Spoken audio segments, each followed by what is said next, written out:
ఈరోజు ఉదయం స్థానికుల సమాచారం మేరకు ఊరుగొండ గ్రామ శివారులో ఈరోజు పుట్టినటువంటి పాపను ఒక రోడ్డు పక్కన మట్టిలో పడవేయడం జరిగిందని తెలియపరచగా వెంటనే నేను మరియు మా సిబ్బంది అక్కడి ఘటనా స్థలానికి చేరుకొని ఆ పాపను తీసుకొని సత్వరమే ఎన్ఎస్ఆర్ హాస్పిటల్లో చేర్పించి అక్కడ ప్రథమ చికిత్స చేర్పించి తదుపరి మెరుగైన చికిత్స నిమిత్తం ఎంజిఎం హాస్పిటల్లో చేర్పించడానికి దీనికి నేను మరియు మా సిఐ గారు ఎంజిఎం డాక్టర్లతో మాట్లాడి ఆ పాప పరిస్థితి కూడా తెలుసుకునగా ప్రస్తుతం పాప పరిస్థితి నిలకడగానే ఉందని తెలిసింది.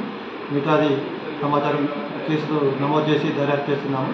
తదుపరి విచారణ మేరకు పూర్తి వివరాలు తెలియపరుస్తాము.